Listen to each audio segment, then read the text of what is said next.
Hi കൂട്ടുകാരെ, പുതിയൊരു വീഡിയോയിലേക്ക് എല്ലാവർക്കും സ്വാഗതം.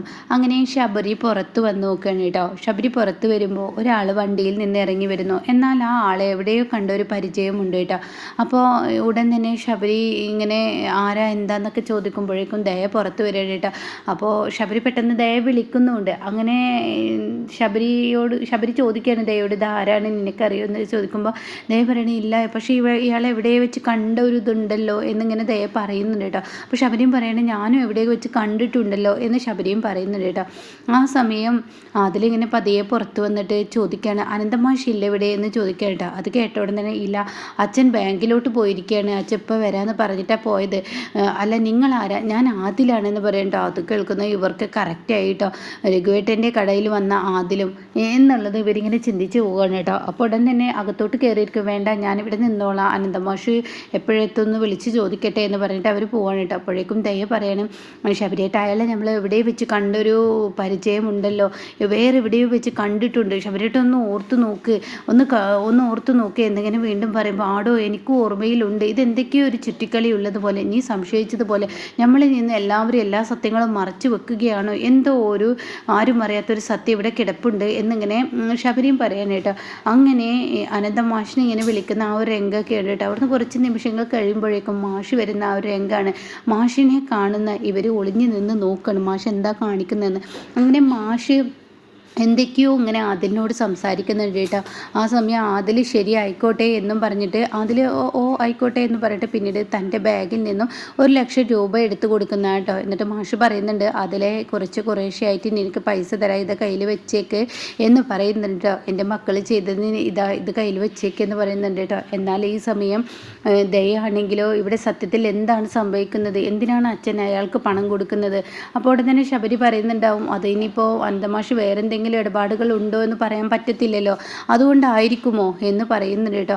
ആ സമയം ദയ ഇതൊക്കെ പറയുമ്പോൾ ദയ പറയണേ അതൊന്നല്ല, വേറെ എന്തൊക്കെയോ പ്രശ്നങ്ങൾ ഉണ്ടെന്ന് തോന്നുന്നു, നിങ്ങൾ വിചാരിക്കുന്നത് പോലെയൊന്നല്ല എന്ന് പറയുന്നുണ്ട് കേട്ടോ. എന്നാൽ ഈ സമയം മാഷാണെങ്കിലോ ഈ ആദിലിന് പണം കൊടുത്തത് വെറുതെ ഒന്നും ആവില്ല കേട്ടോ. ആദിലിന് പണം കൊടുത്തിരിക്കുന്നത് ആദിൽ പറഞ്ഞിട്ടുണ്ട്, ഞാൻ ഈ ജോലി ചെയ്യാൻ വയ്യാത്തത് കൊണ്ടാണ് ഒരു കിലോ സ്വർണം രഘുവിൻ്റെ വണ്ടിയിൽ വെച്ചത്, ആ 1 കിലോ സ്വർണം കൊണ്ട് ഞാൻ രക്ഷപ്പെടാമെന്നാണ് ഞാൻ കരുതിയത്. രഘുവിനും രക്ഷപ്പെടാൻ, രഘുവും ഒരു എല്ലാം കൊണ്ടും കഷ്ടപ്പാടുകൾ അനുഭവിക്കുന്ന ഒരാളാണെന്ന് എനിക്ക് നന്നായി മനസ്സിലാക്കിയത് കൊണ്ടാണ് ഞാൻ അദ്ദേഹത്തിൻ്റെ വണ്ടിയിൽ ഞാൻ ഈ സ്വർണം വെച്ചത്.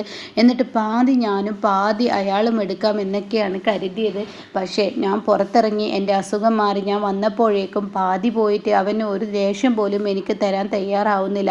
ഞാൻ എന്താ വേണ്ട മാഷേ? ഞാൻ എല്ലാം ബോസിനോട് തുറന്നു പറഞ്ഞ് നിങ്ങളുടെ മരുമകനെയും മകളെയും കൊടുക്കട്ടെ എന്ന് ചോദിക്കുമ്പോൾ ഉടൻ തന്നെ പറയാണ്, അയ്യോ എൻ്റെ കുഞ്ഞുങ്ങളെ ഒരു തരത്തിൽ ഉപദ്രവിക്കരുത്, അവരിപ്പോൾ ജീവിതം പച്ച പിടിച്ച് വരുന്നേ ഉള്ളൂ, ഈ സമയം അവരെ ഉപദ്രവിക്കരുത്, ഞാൻ എൻ്റെ മക്കളോട് സംസാരിച്ചിട്ട് അവർ നിനക്ക് പാതി സ്വർണം തരാൻ തയ്യാറാണെങ്കിൽ നീ അത് എടുത്തോ എന്നൊക്കെ പറയുന്നുണ്ട് കേട്ടോ. ആ സമയം പറയാണ്, ഞാൻ പാതി എനിക്ക് അവർ തന്നാൽ ഞാൻ അവരെ ഉപദ്രവിക്കാനോ ഇത് സ്വർണ്ണക്കടത്തുകാരോട് പറയാനോ ഒന്നിനും തന്നെ പോയില്ല, അത് ഉറപ്പുള്ള കാര്യമാണ്. രഘുവും ഒരുപാട് ബുദ്ധിമുട്ടി ജീവിക്കുന്ന ഒരാളാണെന്ന് എനിക്കറിയാം, രഘു പച്ച പിടിച്ചോട്ടെ, അതിന് ഞാൻ കുറ്റമൊന്നും പറയുന്നില്ല, പക്ഷേ എന്നെക്കൊണ്ട് ഇനി അധ്വാനിക്കാനോ ഒന്നിനും കഴിയില്ല, എൻ്റെ കുടുംബം അത്ര ബുദ്ധിമുട്ടാണ് ജീവിച്ചു പോകുന്നത്, അതുകൊണ്ടാണ് ഞാൻ ഈ 1 കിലോ സ്വർണം മാറ്റി വെച്ച് ഞാൻ ഒരുപാട് കാലമായി ഈ ഒരു പണിക്ക് നിൽക്കുന്നത്, ഒരുപാട് റിസ്ക് എടുത്തിട്ടാണ്, ഇനി എനിക്ക് റിസ്ക് എടുക്കാനും മറ്റുള്ളതിനൊന്നും നിൽക്കാൻ വയ്യാത്തത് കൊണ്ടാണെന്ന് മാഷിനോട് അതിൽ പറഞ്ഞിട്ടുണ്ടാവും കേട്ടോ. അപ്പോൾ ഈ കഥകളെല്ലാം മാഷ് കേൾക്കുമ്പോൾ മാഷിന് കുറച്ച് പാവം കൂടുതലാണല്ലോ, അതുകൊണ്ട് മാഷ് തന്നെ ഞാൻ സഹായിക്കാം, എൻ്റെ മക്കളെ എന്ന് തെറ്റ് തിരിച്ചറിഞ്ഞ് തിരികെ വരുന്നത് വരെ തന്നെ ഞാൻ സഹായിച്ചോളൂ, അതുവരെ നീ ആരോടൊന്നും പറയരുത് എന്ന് പറയുന്നുണ്ട്. പക്ഷേ അതിലാരാണെന്ന് ഇനി ശരിക്കും അറിയാനിരിക്കുന്നേ ഉള്ളൂ കേട്ടോ. എന്നാൽ ഈ സമയം ശബരിയും ഇതൊക്കെ കണ്ടു നിൽക്കുകയാണ്. അപ്പം മാഷി തിരികെ കയറുമ്പോൾ ഉടൻ തന്നെ ചോദിക്കുകയാണ്, അച്ഛൻ എന്തിനാണ് അയാൾക്ക് പണം കൊടുത്തത്? അത് പിന്നെ എന്നൊക്കെ പറഞ്ഞ് മാഷ് ഇങ്ങനെ ഉരുണ്ട് കളിക്കുകയാണ്.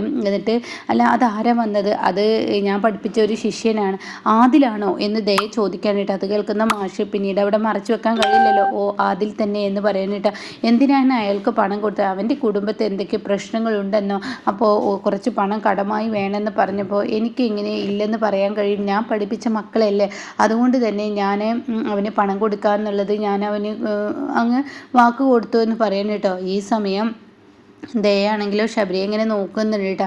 അപ്പോൾ ഇതിനുള്ളിൽ എന്തൊക്കെയോ ചുരുളഴിയാനുണ്ട് എന്ന് ദയക്ക് മനസ്സിലാവാണ്. തൻ്റെ അച്ഛനെ കൊണ്ട് തന്നെ പറയിപ്പിക്കണം എന്നുള്ള ആ ഒരു വാശി ദയക്ക് വരികയാണ്. അങ്ങനെ ദയയും ശബരിയും കൂടി ഒരു തീരുമാനമെടുക്കുകയാണ്.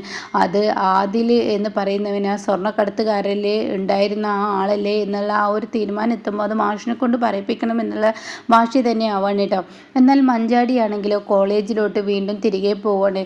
തനിക്ക് യാതൊരുവിധ സമാധാനവും കിട്ടുന്നില്ല. ഗോകുൽ പുറത്തിറങ്ങി എന്ന് പറഞ്ഞപ്പോൾ തന്നെ തനിക്ക് യാതൊരുവിധ സമാധാനം കിട്ടാത്തത് കൊണ്ട് തന്നെ താൻ കുറച്ചു നേരം തൻ്റെ ചേച്ചിമാർക്കൊപ്പം ഇരുന്ന് വീണ്ടും ക്ലാസ്സിലോട്ട് പോകുന്ന സമയത്താണ് കേട്ടോ മഞ്ചാടിയോട് ആ സത്യങ്ങൾ തുറന്നു പറയാനായി സുശീല മുന്നിലോട്ട് വരുന്ന കേട്ടോ. സുശീല വരും വഴി മഞ്ചാടിയെ കാണാണ്. അപ്പോൾ ഉടൻ തന്നെ മനസ്സിലിങ്ങനെ ചിന്തിക്കുകയാണ് സുശീല, ആഹാ നല്ലൊരു അവസരം തന്നെ, ഈ അവസരം എന്തായാലും മുതലെടുക്കണം.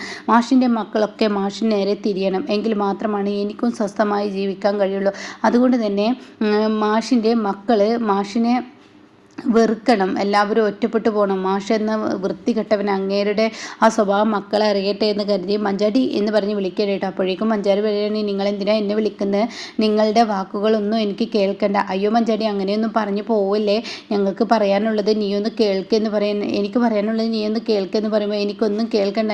നിങ്ങളുടെ ആവശ്യങ്ങൾക്ക് എന്നെ ഉപയോഗിക്കുന്നതാണെന്ന് എനിക്ക് നന്നായി മനസ്സിലായി. അത് മനസ്സിലാക്കാൻ കുറച്ച് നേരം വൈകി. അപ്പോഴേക്കും എൻ്റെ കുടുംബങ്ങളൊക്കെ ഞാൻ ഒരുപാട് ഉപദ്രവിച്ചു. അത് ചെയ്യാൻ പാടില്ലെന്ന് എനിക്കിപ്പോൾ മനസ്സിലായി. അതുകൊണ്ട് നിങ്ങളുടെ വാക്കുകൾ ഇനി എനിക്ക് കേൾക്കേണ്ട, ഒരു വാക്കും കേൾക്കേണ്ട എന്ന് പറഞ്ഞ് മഞ്ചാടി പോകുമ്പോൾ, അതെ ഞാൻ പറയാൻ പോകുന്ന ഒരു കാര്യം നീയൊന്ന് അറിഞ്ഞിരിക്കുന്നത് നല്ലതാണ്. ഈ ഗോകുൽ എന്ന് പറയുന്ന ആൾ വെറുതെ ഒന്നല്ല പുറത്തിറങ്ങിയത്.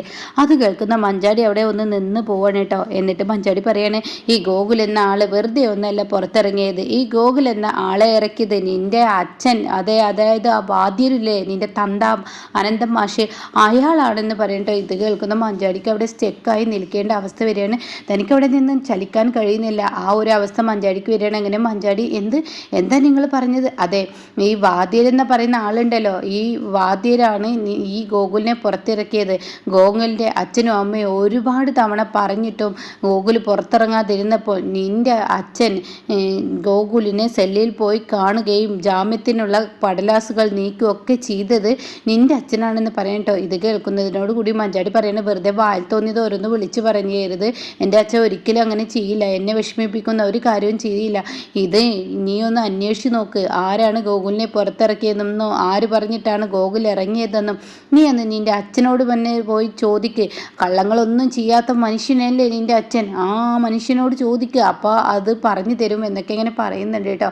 ആ സമയം ഈ വാക്കുകൾ കേൾക്കുമ്പോൾ അതൊക്കെ സത്യമാണെന്ന് തിരിച്ചറിയാണ്. ഈ വാക്കുകൾ കേൾക്കുമ്പോൾ മഞ്ചാടിയുടെ ഉള്ളിലൊരു സംശയമൊക്കെ തോന്നി തുടങ്ങുകയാണ്. അങ്ങനെ മഞ്ചാടി ആകെ സ്റ്റെക്കാവാണ്. തൻ്റെ അച്ഛനെ ഇപ്പം തന്നെ കാണണം എന്നുള്ള ആ ഒരു വാശിയോടുകൂടി മഞ്ചാടി പഞ്ചരത്നത്തിലോട്ട് പോകാൻ ഒരുങ്ങുകയാണ് കേട്ടോ. അപ്പോൾ എന്തായാലും ഇനി സുശീല തന്നെയാണ് മഞ്ചാടിയോട് ഗോകുൽ പുറത്തിറങ്ങിയ സത്യം വിളിച്ച് പറയുമ്പോൾ മഞ്ചാടി ആകെ തകർന്നു പോവാണ് കേട്ടോ.